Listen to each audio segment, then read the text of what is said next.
হিসাব বিজ্ঞান বিষয়ে আমরা যখন বিশদায় বিবরণী প্রস্তুত করি তখন সমন্বয়ে যদি এরকম কথা বলা থাকে, এই যে লক্ষ্য করি 4 নম্বর সমন্বয় সমাপনী মজুদ পণ্য সম্পর্কিত।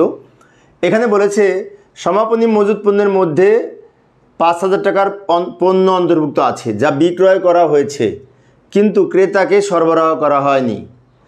আর সমাপনী মজুদ পণ্যের মূল্য হচ্ছে 30,000 টাকা। এই একটা সমন্বয়।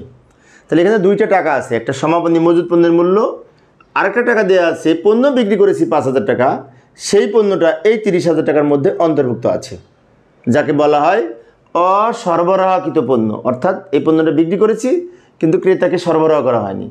তাহলে এইটা আমরা কিভাবে লিখব?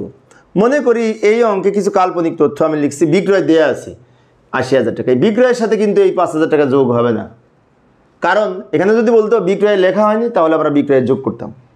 তাহলে কি করতে হবে? এই 5,000 টাকা শুধুমাত্র সমাপনী মজুদ পণ্য থেকে বিয়োগ হবে। এখন সমাপনী মজুদ পণ্য কোথায় লিখি? আমরা জানি এই যে এখানে যখন বিক্রয় লিখি, বিক্রিত পণ্যের ব্যয় লিখি, প্রারম্ভিক মজুদ পণ্য, এগুলো আমি একটু কাল্পনিক লিখলাম। এই যে প্রারম্ভিক মজুদ পণ্য ক্রয়, মনে করি প্রশ্নে দেওয়া আছে এত টাকা, তাহলে এই দুটো যোগ করে আমরা এখানে লিখি, তাই না? এখান থেকে তো সমাপনী মজুদ পণ্য বিয়োগ করি, তাই তো করি? আচ্ছা, এই তথ্যটুকু আমি কাল্পনিক লিখেছি, এখান থেকে সমাপনী মজুদ পণ্য বিয়োগ করব। এখন এই সমাপনী মজুদ পণ্য যখন বিয়োগ করব বিক্রিত পণ্যের ব্যয় নির্ণয়ের সময়, তখন স্বাভাবিকভাবে আমরা এই 30,000 টাকায় বিয়োগ করব, তাই না? কিন্তু এই কথাটা বলার কারণে এই 30,000 টাকা বিয়োগ হবে না। কত টাকা বিয়োগ হবে?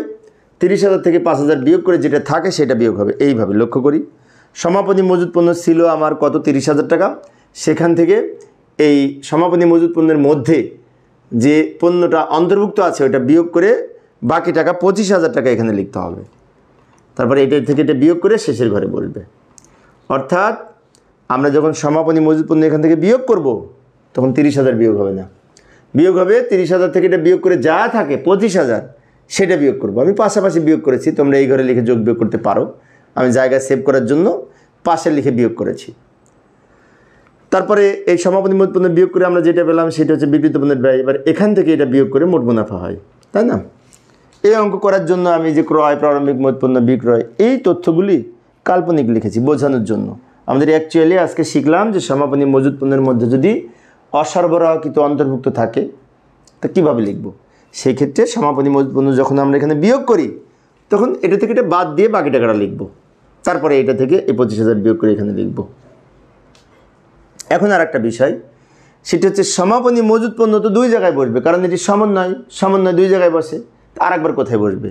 আরেকবার এই 25,000 টাকা, কিন্তু এই 30,000 না, এই 25,000 টাকা সেম টাকা সম্পদ পাশে বসবে।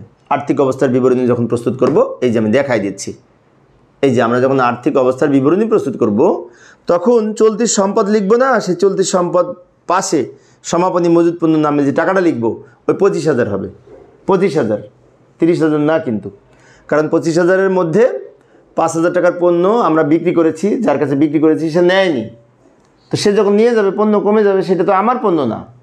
সেজন্য আমার সমাপনী মজুদ পণ্য যে 30,000 ছিল সেখান থেকে অন্যের যে 5,000 ছিল অন্তর্ভুক্ত বিক্রি করেছি, যেহেতু বিক্রয় করা হয়ে গেছে তাই সমাপনী মজুদ পণ্য থেকে বিয়োগ করে বাকি 25,000 অন্তর্ভুক্ত হবে। এইভাবে আমরা এই ধরনের আইটেম সমস্যার সমাধান করতে পারি।